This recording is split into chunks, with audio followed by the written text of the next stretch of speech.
जिंद्र प्रसाद जी, माता वल्लभ श्री हरिवंश जी। राधे राधे महाराज जी, आपके चरणों में कोटि कोटि प्रणाम।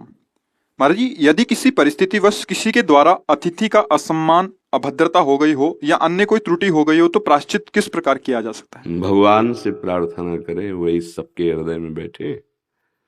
यदि उसका सानिध्य कभी मिल जाए तो क्षमा याचना कर ले जिसके प्रति हुआ है, और यदि वो असंभव है मिलना तो सबके हृदय में भगवान रहते हैं।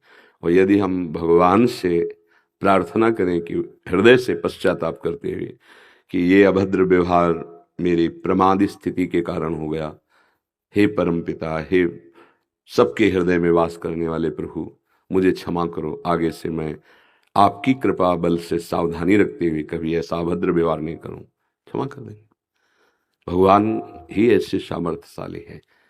सब अपराधों की क्षमा करने का उपाय हृदय से भगवान से क्षमा मांग ले, हृदय से। वो प्रभु हृदय की बात बहुत जल्दी सुनते हैं। भगवान ही अतिथि है, वही आते हैं। इसलिए सबसे प्रार्थना कई बार की है कि कुछ चीजें तो हम अतिथि भगवान को सहज में दे सकते हैं ना। कोई आया तुम्हारे दरवाजे पर, राधे श्याम, भगवान नाम उच्चारण करना, राधे राधे।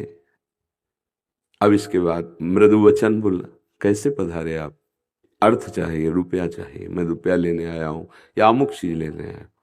नहीं प्रभु, मेरी तो ऐसी श्रद्धा नहीं है या सामर्थ्य नहीं है। दोनों बात, सामर्थ्य है पर श्रद्धा नहीं है देने की, अर्थ नहीं दे सकता। आप चाहो पानी पी लो, आप कहो तो आपको भोजन पवा दे, अन्यथा राधे श्याम आप जा सकते। क्या परेशानी? किसी को हमें गाली देने की, अभद्र व्यवहार करने की, धक्का मारने की, गेट खोलने की जरूरत नहीं। यदि हमारा भाव नहीं बनता है, हमारा विश्वास काम नहीं करता है आप पर, तो आप आए हैं बाहर से ही बात कर लेते, राधे श्याम, राधे राधे, मृदु वचन। फिर इसके बाद उसकी मांग, कैसे आगमन हुआ आपका, हमें भोजन चाहिए, रुकिए, बाहर बैठिए, अभी 2 रोटी की व्यवस्था कर दूं। गृहस्थ तो करना चाहिए, नहीं है कुछ न कुछ घर से खाने पीने की वस्तु दे दीजिए।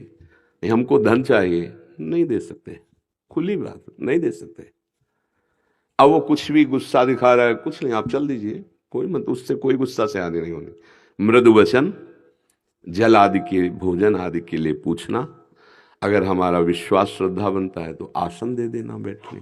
इसके बाद आप स्वतंत्र हैं, दे सकते हैं या नहीं दे सकते, इस पर कोई अपराध नहीं लगता।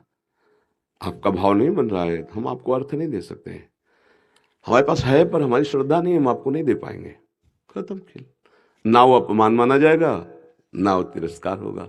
मृदु भाषण, आसन, जल, ये तो किसी को भी दिया जा सकता है, भोजन आदि गृहस्थ धर्म में ये तो पर्याप्त होता ही है।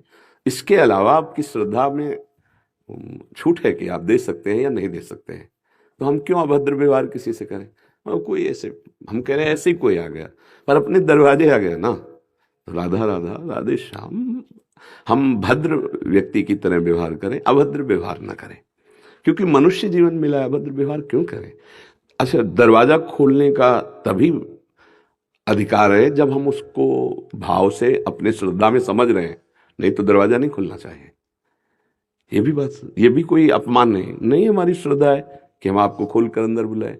आपसे हम पहले बाहर से संभाषण करेंगे क्योंकि हम अपरिचित है ना आपसे, तो हमारे घर की भी सुरक्षा है, हमारे जीवन की भी सुरक्षा का विषय, तो हम अपने धर्म, अपने घर, अपने जीवन की सुरक्षा को देखते हुए हमें आप पर श्रद्धा और विश्वास जब हो जाए तब हम अंदर बुलाए, नहीं तो बाहर से बात करके मृदु व्यवहार के द्वारा। फिर इसके बाद वो कुछ बोल रहा है, उसके साथ तिरस्कार का व्यवहार करने की जरूरत नहीं, अंदर आ गए, कोई बात नहीं।